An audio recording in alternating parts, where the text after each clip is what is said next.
قرآن شریف میں ذکر ہے کہ اللہ تعالیٰ فرما رہے ہیں کہ میں نے دو پانی کے باڈیز، دو پانی کے بہت بڑے سورسز، ان کو اس طرح سے آپس میں ملایا ہے، یہ آپس میں اس طرح سے ملتے ہیں، یلتقیان اس طرح سے آپس میں ملتے ہیں کہ ملنے کے باوجود وہ آپس میں ایک طرف مدغم نہیں ہو جاتے، ایک طرف پانی نہیں ہو جاتا، پانی دونوں طرف رہتا ہے، کیونکہ ان کے درمیان برزخ ہے۔ اور برزخ جو ہے وہ ان دو بڑے یہ پورے زمین کی بات ہو رہی ہے، یہ دو بڑے پانی کے ریسورسز، اور عموماً یہ انٹرپریٹ کیا جاتا ہے کہ کھاری پانی اور میٹھا پانی، جیسے سمندر ہے اور پھر جو پہاڑوں پہ برف ہے اور ندیاں بہہ رہی ہیں وہ میٹھی ہیں، سمندر کا پانی کھارا ہے۔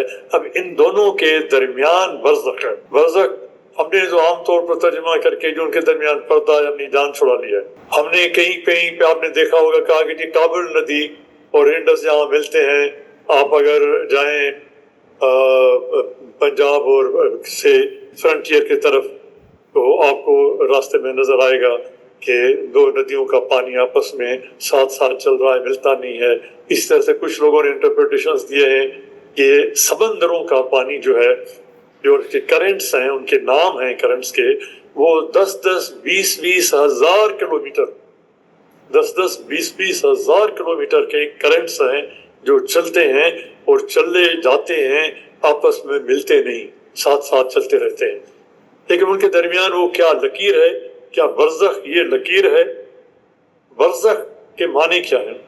برزخ ہے کہ ان کے درمیان ایک انٹر اسٹیٹ ہے، دو کنڈیشنز پانی کی، یعنی مائع اور برف، یہ الگ الگ اسٹیٹس ہیں۔ پانی کی 3 اسٹیٹس ہیں، بخارات، مائع، پانی، برف، یہ 3 اسٹیٹس ہیں، سالڈ، فلوئڈ اور ویپرز، 3 اسٹیٹس۔ تو سالڈ اور لیکوڈ کے درمیان جو ویپر کی اسٹیٹ ہے وہ برزخ ہے، اور برزخ مینٹین ہو رہا ہے ٹیمپریچر کے ذریعے۔ سمندر سے پانی بخارات کی صورت میں اوپر اٹھتا ہے، اس کو ہوائیں اڑاتی ہیں، ان سے بادل بناتی ہیں، جہاں پانی کی ضرورت ہوتی ہے مائع کی صورت میں تو صاف پانی وہاں برسا کے باقی جو ہے وہ چلے جاتے ہیں ہمالیہ تک، پہاڑوں تک، وہاں جا کے برف جماتے ہیں۔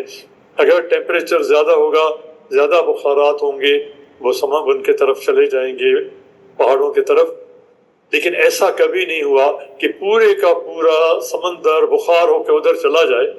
اگر اتنا ٹیمپریچر ہو جائے کہ سمندر پورے کا پورا بخار ہو کے وہ پہاڑوں پہ چلا جائے تو وہی ٹیمپریچر، وہی گرمی کا ٹیمپریچر جو اس کو بخارات بنا رہا ہے، جب وہاں پہ پہنچے گا پہاڑوں پہ تو وہی ٹیمپریچر اس کو پگھلا کے نیچے ندیوں کے ذریعے پھر واپس پہنچاتا ہے سمندروں میں۔ یہ سائیکل ہے۔ اس سائیکل میں برزخ جو ہے، ان دو اسٹیٹس برف اور مائع کے درمیان جو ہے ویپرز ہیں، وہ جو برزخ ہے اس کو ٹیمپریچر مینٹین کر رہا ہے، وہ سائیکل کو، واٹر سائیکل، اس کو ٹیکنیکلی واٹر سائیکل کہتے ہیں، اس کو چلا رہا ہے۔ اب پانی کی ڈسٹریبیوشن جو اللہ تعالیٰ نے زمین پر بنائی ہے وہ صرف کھارے پانی کی نہیں ہے، وہ صرف میٹھے پانی کی نہیں ہے۔ پانی کی ڈسٹریبیوشن میں کھارے اور میٹھے پانی کے درمیان جو یہ برزخ ہے اس کو بھی اللہ تعالیٰ نے ڈسٹریبیوٹ کیا ہے۔ اس کو پورے سسٹم کو ملا کے ہائیڈرو اسفیئر کہتے ہیں، وہ آگے ہم اس کو وہ دیکھیں گے۔ ہائیڈرو اسفیئر کی اللہ تعالیٰ نے ڈسٹریبیوشن کی ہے زمین پر۔ کھارے پانی کی بھی ڈسٹریبیوشن ہے، میٹھے پانی کی بھی ڈسٹریبیوشن ہے، اور جو پانی برزخ میں ہے، درمیان میں انٹر اسٹیٹ میں ہے، اس کی بھی اللہ تعالیٰ نے ڈسٹریبیوشن کی ہے۔ 12 کنویں انڈر گراؤنڈ واٹر کو اللہ تعالیٰ نے 12 قبیلوں کے درمیان ڈسٹریبیوٹ کیا۔ عیسیٰ علیہ السلام نے یہی اپنی ایڈمنسٹریشن میں اصول اپنایا، اور اسلامک جوریسپروڈنس میں بھی وہ موجود ہے، اور انٹرنیشنل لاز آن واٹر اس میں بھی یہ ایلیمنٹ موجود ہے۔ وہ کیا ہے کہ جب قوموں کے درمیان یا وہ لوگ جو ندیوں کے کنارے اب سمندر تک موجود ہیں ان کے درمیان پانی کی جب ڈسٹریبیوشن کی جائے گی تو صرف یہ نہیں ہوگا کہ جو ندی میں پانی آ رہا ہے اور جو اوپر بیٹھے ہوئے ہیں ان کو پانی ندی کا جو ہے ان کے پاپولیشن کے حساب سے یا ان کی زمین کے حساب سے ان کو دے دیا جائے، نیچے پہنچے نہ پہنچے، یہ اصول نہیں ہے۔ اصول یہ ہے کہ جو برزخ میں پانی ہے اس کا بھی حساب کیا جائے گا، وہ بھی ڈسٹریبیوشن فارمولا میں شامل ہوگا کہ کس علاقے میں ندی کے پانی کے علاوہ زمین کے اندر انڈر گراؤنڈ کتنا پانی موجود ہے، اس کے ہوا میں کتنی نمی موجود ہے، اور اس کے انوائرنمنٹ میں ایٹماسفیئر میں کتنا رین فال ہوتا ہے، کتنی بارش ہوتی ہے۔ یہ میں نہیں کہہ رہا ہوں، قرآن اس طرف اشارہ کرنے کے بعد جب ہم دیکھتے ہیں اسلامک جوریسپروڈنس کو اس میں موجود ملتا ہے۔ آج کے انٹرنیشنل واٹر ڈسٹریبیوشن لاز میں سسٹم میں یہی سسٹم موجود ہے۔ تو پانی کی جو وہ میں دکھاؤں گا، آگے چلیں گے تو دکھاؤں گا، تو پانی کی جب ڈسٹریبیوشن ہوگی قوموں کے درمیان جو ان ندیوں کے کنارے یا سمندروں کے کنارے، انکلوڈنگ میں نے لاسٹ ٹائم عرض کیا تھا کہ پہلے آپ وہ حصہ نکالیں گے جو پچھڑی پہ جو بایو ڈائیورسٹی ہے، جو وہاں پر بایولوجی ہے، جو وہاں پر سمندری جیوت ہے، ان کا حصہ نکالیں گے، ورنہ اس کی سخت سزائیں جو ہیں وہ ہوئی ہیں انسان کی تاریخ میں۔ اور وہ نکالنے کے بعد آپ جب ڈسٹریبیوشن کریں گے تو یہ جو برزخ میں یا درمیان میں جو پانی کے ذخائر موجود ہیں ان کو بھی کاؤنٹنگ میں لایا جائے گا۔ ایسا نہیں ہے کہیں پہ پانی کی بارش زیادہ ہو رہی ہے، انڈر گراؤنڈ واٹر زیادہ ہے، اس کے باوجود بھی آپ ندی سے ان کو اپنے زمین کی مربے کے رقبے کے حساب سے یا پاپولیشن کے حساب سے پانی دے دیں، اس طرح سے نہیں ہوگا۔ یہ آگے واضح ہو جائے گا جب ہم جائیں گے۔ اور اللہ تعالیٰ یہ بتا رہے ہیں کہ جب آپ پانی کے اس سسٹم کو اسٹڈی کرتے ہیں، یہ پورے سسٹم کو مرج البحرین یلتقیان بینہما برزخ لا یبغیان، آپ اس میں کون کون سی چیزوں کو اس کی تکذیب کریں گے، اس کا انکار کریں گے، اس کو جھٹلائیں گے، اس کی خلاف ورزی کریں گے۔ اگر خلاف ورزی کریں گے اس کے برے نتائج نکلیں گے، جیسے یہودیوں کے لیے نکلے تھے۔ ان کو منع کیا گیا تھا کہ جو بایو ڈائیورسٹی ہے کوسٹل ایریاز کی، ان کو ڈسٹرب نہیں کرو، ہم نے کر دیا ہے۔ اسی طرح صالح کی قوم کو منع کیا گیا تھا، اسی لیے حضرت موسیٰ علیہ السلام نے اپنی قوم میں ڈسپلن قائم کیا کہ ان کو 12 ذخائر الگ الگ سے کر کے دے دیے کہ کہیں تکذیب نہ ہو۔ اب یہ ہائیڈروسفیئر میں نے پہلے عرض کر دیا ہے، لیکن میں یہاں سے دیکھیں گے تو وہ بات واضح ہو جائے گی کہ پانی کے ذخیرے کو ڈسٹریبیوٹ کرنے کے لیے یہ چیزیں نظر میں رکھی جائیں گی۔ زمین کا جو ہائیڈروسفیئر ہے، ہائیڈروسفیئر کہتے ہیں کہ جو وہ زمین کا گھیرا، اللہ تعالیٰ نے بتایا کہ میں نے زمین کو 7 تہوں سے، گھیروں سے محفوظ کیا ہے۔ ان میں سے ایک گھیرا جو ہے وہ پانی کا ہے، جو ہمیں بہت سارے پروٹیکشنز دیتا ہے، اس کے علاوہ پانی فراہم کرتا ہے۔ ہائیڈروسفیئر میں ہر قسم کا پانی موجود ہے، برف بھی ہے، اس میں بخارات بھی ہیں، اس میں شبنم بھی ہے، اس میں فاگ بھی ہے، بہت ساری چیزیں ہیں۔ اور اسی سسٹم میں یہ کہاں سے شروع ہوتا ہے؟ سمندر کی تہہ سے۔ سمندر نیچے کئی کلومیٹر ہے، سمندر کی تہہ سے لے کر سمندر کی سطح تک یہ جو زمین، باقی سالڈ زمین ہے، اس کو لتھوسفیئر کہتے ہیں۔ پانی کے تہوں کو ملا کے وہ کہتے ہیں، پانی کے تہوں کو ملا کے ہائیڈروسفیئر کہتے ہیں۔ زمین کی جو سخت تہ ہے، زمین ہے، مٹی ہے، اس کو لتھوسفیئر کہتے ہیں۔ تو جو پانی کی تہ ہے، زمین کے تہ سے، سمندر کے تہ سے اٹھتی ہے، کئی کلومیٹر نیچے ہے، اور زمین کے تقریباً اوپر 15 کلومیٹر تک جاتی ہے۔ یہ سب ہائیڈروسفیئر میں شامل ہے۔ پانی کی ڈسٹریبیوشن میں یہ سب کاؤنٹ ہوتا ہے کہ کس کے پاس کتنا پانی ہے۔ جو ایٹماسفیئر میں پانی ہے وہ بھی ریسورس ہے۔ اب یہ چیز نظر میں رکھتے ہوئے کہ ہائیڈروسفیئر میں مرج البحرین ہے اور ان کے درمیان برزخ ہے، اس پانی کی بھی ڈسٹریبیوشن ہونی ہے، یہ نظر میں رکھ کے اب ہم سندھ کی ٹوپوگرافی کو دیکھتے ہیں کہ سندھ کی ٹوپوگرافی کیا ہے۔ سندھ کے لتھوسفیئر کی، یہ جو سالڈ ہے، زمین ہے، مٹی ہے، اس کی ٹوپوگرافی کیا ہے؟ لوگ ایسے ہی بولنا شروع کر دیتے ہیں۔ ایک ہے زمین کا گریڈینٹ، سلوپ، کہ آپ دیکھتے ہیں نا جیسے پہاڑ کا، اس کا سلوپ کتنا ہے، اس کے جو ہے سطح کتنی فٹ نیچے جا رہی ہے، اس کو لینڈ گریڈینٹ کہتے ہیں۔ لینڈ گریڈینٹ کہتے ہیں۔ آپ اگر گلگت جائیں، اسکردو جائیں، چین جائیں، جہاں سے سندھو ندی شروع ہوتی ہے، تو وہاں دیکھیں گے کہ یہ 100 فٹ اوپر سے پانی آبشار کی طرح گرتا ہے. جیسے آپ نیاگرا فالس جائیں تو پانی گرتا ہے کیونکہ گریڈینٹ زیادہ ہے. ایک ہی فٹ کے اگر آپ ان کا فاصلہ وہ لے لیں، ڈسٹینس لے لیں، 1 میل کا لے لیں، تو 1 میل میں آپ دیکھیں گے کہ پانی اپنی اوپر والی سطح سے نیچے جو ہے 2-4 کلومیٹر نیچے آ گیا ہے. 2-4 کلومیٹر نیچے آ گیا ہے. لیکن سندھ کا جو گریڈینٹ ہے وہ کیا ہے؟ سکھر سے کراچی تک سندھ کا جو سلوپ ہے وہ نہ ہونے کے برابر ہے. سلوپ ہے ہی نہیں. کیوں کہ جب اس کو ناپا گیا ہے تو اس کا سلوپ بنتا ہے 1 فٹ پر 3 مائلز. 3 میل آپ چلتے جائیں، یعنی 3 میل کا فاصلہ طے کریں تو آپ کو جو وہاں پہ سلوپ آپ نے طے کیا ہوگا وہ صرف 1 فٹ کا ہے. اس میں پانی تو موو ہی نہیں کرتا، چلتا ہی نہیں ہے، پانی کھڑا رہتا ہے. اگر میٹرز میں، کلومیٹرز میں کریں تو 10 کلومیٹر کے فاصلے میں سندھ میں سطح پر جو سلوپ ہے وہ صرف اور صرف وہ بنتا ہے 1 میٹر. یعنی یہ بالکل نہ ہونے کے برابر ہے. اس کا نتیجہ کیا ہے کہ پانی جب سندھ میں داخل ہوتا ہے، پنج ند کے بعد سندھ میں داخل ہوتا ہے، پنج ند تک پانی پہاڑوں سے دوڑتا ہوا آتا ہے، چھلانگیں مارتا آتا ہے، گرتا ہوا آتا ہے. اور جب پنج ند سے آگے بڑھتا ہے سندھ کی طرف تو وہ ایسے ہوتا ہے جیسے پلیٹ میں پانی بکھر جاتا ہے. فلیٹ ہے کیونکہ اس کا گریڈینٹ سکھر سے کراچی تک 1 فٹ پر مائل ہے. یہ پانی تب تک موو نہیں کرے گا. ہائیڈرولوجی بتاتی ہے، ہائیڈروسفیئر بتاتا ہے، پانی کے قوانین بتاتے ہیں کہ جب تک اوپر پریشر نہیں ڈیولپ ہوگا نیچے پانی موو نہیں کرے گا. وہ پلیٹ میں پڑا رہے گا، موو نہیں کرے گا. گرمی میں ایویپوریٹ ہو جائے گا، بخارات بن جائے گا، زمین میں جذب ہو جائے گا، آگے نہیں بڑھے گا. اسی لیے ضروری ہے اگر سمندر تک پانی پہنچانا ہے تو وہاں پنج ند کے بعد جو سندھ میں جب پانی جیسے داخل ہو رہا ہے گڈو بیراج پہ، سکھر بیراج پہ، وہاں پر اس کو کہتے ہیں ہیڈ ورکس. آپ کو ہیڈ ورکس بنانے پڑیں گے کہ اور پانی زیادہ مقدار میں دینا پڑے گا. یہ صرف معاملہ شیئر کا نہیں ہوگا، زیادہ پانی اس میں ڈالا جائے گا، پریشر بنے گا تو وہ پانی کو دھکا دے گا.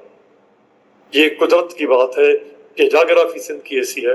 اگر سمندر تک پہنچانا ہے، جب 2 آدمی زمین پہ بستے تھے بھی اللہ تعالیٰ نے یہ ندیاں سمندری جیوت کے لیے بنائی تھی کہ وہاں تک پانی پہنچانا ہے. ندی کا پانی زمین سے گزر کر سمندر تک پہنچانا بنیادی رسپانسبلٹی ہے انسان کی. یہ نہیں ہے کہ اس کو راستے میں کہیں بند کر دے اور جو کوسٹل ایریا ہے وہ مر جائے، اس کے تمر کے درخت جو ہے، مینگروز کے درخت مر جائیں، پلا مچھلی مر جائے، جھینگا مر جائے، بایو ڈائیورسٹی مر جائے، جو یہودیوں نے کیا تھا، اور خود تباہ ہو گئے، بندر بن گئے. جب پانی فلیٹ میں چلتا ہے، فلیٹ پلیٹ میں چلتا ہے تو وہاں اس کے ساتھ ایک اور ہم نے زیادتی کی ہے، وہ ہماری زیادتی ہے. وقت کے ساتھ ہماری زیادتی. میں نے لاسٹ ٹائم عرض کیا تھا یا اس سے پہلے عرض کیا تھا کہ انگریز نے جب سکھر بیراج بنایا تھا اس وقت کے بعد جب آپ چھوٹے ہوں گے، گزرتے ہوں گے، تو سکھر بیراج پہ وہاں ندی کے اندر کناروں پہ آپ دیکھتے تھے ڈریجر کھڑے ہوتے تھے جو ندی کی صفائی کرتے رہتے تھے. اس میں جو ریت آ رہی ہے، دروازے لگا دیے ہم نے، جو جمع ہوتی ہے اس کو نکالتے رہتے تھے. اب نہیں ہو رہا. اس کا نتیجہ کیا نکلا ہے کہ ندی کا جو پیٹ ہے وہ ریت سے اس طرح سے فل ہو گیا ہے کہ ندی کا پیٹ اوپر ہو گیا ہے اور ندی کے جو دونوں طرف زمین ہے وہ نیچے ہے. پانی کی سطح پیٹ کا جو ریت پیٹ میں ہونے کی وجہ سے اوپر آئی ہے اور جو زمین ہے دونوں طرف وہ نیچے رہ گئی ہے، جس کی وجہ سے آپ سندھ میں دیکھیں گے کہ انڈس کے ساتھ اگر آپ سفر کریں تو پورے سندھ میں آپ دیکھیں گے کہ اس کے انڈس کے دونوں طرف بند بنے ہوئے ہیں. بند ہم نے اس لیے بنائے ہیں کہ جب پانی زیادہ سمے سے سیلاب آتا ہے، بارشیں ہوتی ہیں، سیلاب کی صورتحال ہوتی ہے تو ہماری ندی کا پیٹ اوپر ہو گیا ہے، زمین نیچے ہو گئی ہے اور یہ پانی دونوں طرف جو ہے تباہی مچا دیتا ہے. تو ہم نے بند باندھے. اس کی اگر ہم ڈریجنگ نہیں کریں گے پنج ند سے لے کر سمندر تک، ہم نے اس کا حل یہ بند بنانے کا نکالا لیکن ہر مرتبہ ٹوٹ جاتے ہیں. آگے اس کو بات کریں گے اس میں کیا کرتے ہیں اور قوموں نے کیا کیا ہے. آخرکار لندن کے درمیان میں سے ٹیمس ریور بہ رہی ہے، نیو یارک کے درمیان میں سے ہڈسن ریور بہ رہی ہے، مسیسپی امریکہ میں بہ رہی ہے. یہ کیسے انہوں نے مینٹین کیا ہے ان کو. دوسرا پرابلم یہ ہو گیا سندھ کی جغرافی کا کہ ان کی چینل اوپر ہو گئی ہے اور سیڈیمنٹ کی وجہ سے، اور جو زمینیں ہیں دونوں طرف وہ نیچے ہو گئی ہیں. تیسرا سندھ کے ساتھ جو پرابلم، ایک ہم نے کہا گریڈینٹ کم ہے، دوسرا ندی کا پیٹ اوپر آ گیا ہے، تیسرا جو ہے ایرڈ ہے، سندھ کی زمین ایرڈ ہے، خشک ہے، اس کی فضا خشک ہے، اس میں نمی نہیں ہے یا کم ہے۔ سندھ کا کتنا حصہ ایرڈ ہے؟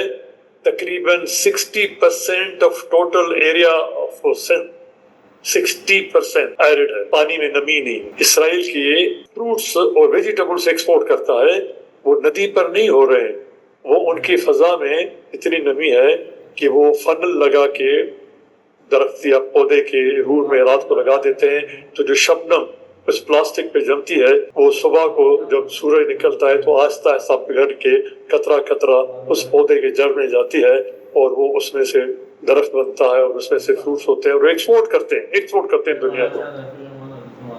ہمارے یہاں یہ کیوں نہیں ہو پا رہا، وہ بھی میں عرض کروں گا کہ کیوں نہیں ہو سکتا یہ سندھ میں۔ سندھ کی 60% زمین ایرڈ ہے، اس میں تین بڑے زون ہیں، ایرڈ زون کے تین بڑے ایرڈ زون ہیں جن کو سمجھنا ضروری ہے۔ ایک ہے تھر ڈیزرٹ جو 33% سندھ کی زمین کا ہے، 33% سندھ کی زمین تھر ڈیزرٹ کے انڈر ہے۔ باقی جو دو زون ہیں ان میں مہال کوہستان، یہ جو کھیر تھر رینج ہے، آپ کراچی سے حیدرآباد کی طرف چلتے ہیں، لیفٹ سائڈ جو ہے یہ کھیر تھر رینج، یہ آپ کا مہال کوہستان کا ایریا جو ہے یہ ایرڈ ہے۔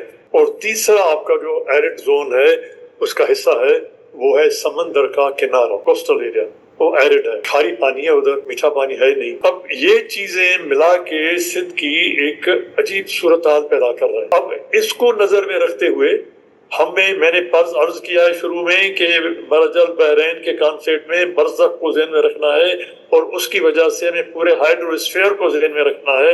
اب یہ ہائیڈروسفیئر کی صورتحال یہ ہے کہ جو بارشیں ہوتی ہیں اوپر سے آ رہی ہیں نا، یہ ہائیڈروسفیئر کا حصہ ہے، یہ برزخ میں پانی سمندر سے جو اٹھ کے برزخ میں جاتا ہے پھر پانی بن کے نیچے آتا ہے۔ یہ سندھ میں اینیولی بارش صرف 128 ملی میٹر ہوتی ہے، تقریباً 128-129 ملی میٹر ہوتی ہے بارش، جبکہ پنجاب میں اللہ تعالیٰ کا بڑا کرم ہے کہ وہاں پر پلینس میں جو سندھ کی طرف پلین ہے، وہاں سندھ کے پلینس کے مقابلے میں 460 ملی میٹر برف، یہ پانی جو ہے وہ برستا ہے، 128 کے مقابلے میں 460۔ اور ان کے جو ماؤنٹنس ایریاز ہیں، جس سے ہمارا کھیرتھا رینج پورا ایرڈ ہے، لیکن ان کے جو وہاں پہاڑی علاقے ہیں آپ وہاں جائیں گے وہ سرسبز ہوتے ہیں۔ وجہ کیا ہے کہ وہاں 960 ملی میٹر پانی بارش کی صورت میں برستا ہے۔ اب یہ جو برزخ میں جتنا پانی ہے یا دونوں بحرین میں پانی ہے، انڈر گراؤنڈ پانی ہے، اب ان سب کو ملا کے اس کی ڈسٹریبیوشن ہونی ہے کہ رین فال کتنا ہو رہا ہے، انڈر گراؤنڈ کتنا ہے، ندی میں پانی کتنا ہے، نمی کتنی ہے، یہ سب چیزیں کاؤنٹ ہوں گی۔ کیوں؟ یہ اللہ تعالیٰ کے وسائل ہیں۔ ایٹماسفیئر کسی کی ذاتی جاگیر نہیں ہے، انوائرنمنٹ کسی کی ذاتی جاگیر نہیں ہے، یہ اللہ تعالیٰ کا ہے۔ زمین کسی کی ذاتی جاگیر نہیں ہے، یہ اللہ کی ہے، اس کو ڈسٹریبیوٹ کرنا ہے۔ ایک اور آپ اس کا دیکھیں گے، جو انڈر گراؤنڈ واٹر ہے، جو موسیٰ علیہ السلام نے انڈر گراؤنڈ واٹر ڈسٹریبیوٹ کیا، عیسیٰ علیہ السلام نے کیا۔ اس وقت پاکستان میں 1.2 ملین ٹیوب ویلز ہیں، ان میں سے 85% ٹیوب ویلز 1.2 ملین کے 12 لاکھ ٹیوب ویلز میں سے 85% ٹیوب ویل پنجاب میں۔ اس کی وجہ کیا ہے کہ وہاں پانی کی سطح، ٹیوب ویلز کی سطح اونچی ہے۔ ہمارے یہاں تھر میں 2000 سے پہلے پانی کی سطح تقریباً 800 فٹ تک ہوتی تھی۔ جب وہ گجرات میں آیا ہے زلزلہ، اس میں یہ پورا جو رن کچھ کا علاقہ، تھر کا علاقہ ہے، اس میں پانی کی لیول ارتھ کی وجہ سے نیچے چلی گئی، اب ہزاروں فٹ نیچے۔ پنجاب میں اللہ تعالیٰ نے یہ کرم کیا ہے کہ پانی کی سطح اوپر ہے اور پانی کی کوالٹی انڈر گراؤنڈ واٹر کی بہت اچھی ہے۔ اب پنجاب کے 85% ٹیوب ویلز کے مقابلے میں سندھ میں صرف 6.4% ٹیوب ویل ہے۔ اب یہ سب چیزیں ذہن میں رکھیے گا کہ انڈر گراؤنڈ واٹر سندھ میں کم ہے، نیچے ہے، ٹیوب ویل اتنے کم ہیں، رین فال اتنا کم ہے، ندی کی سطح کی کیا صورتحال ہے۔ اب اس کے ساتھ ایک اور معاملہ ہے جو آپ نے ذہن میں رکھنا ہے۔ جو پاکستان کے اندر یہ ہم بتایا کہ 12 لاکھ ٹیوب ویل ہیں، ان میں پانی کتنا موجود ہے وہ اس سے پتہ چلتا ہے، جتنا ہر سال نکالا جاتا ہے 60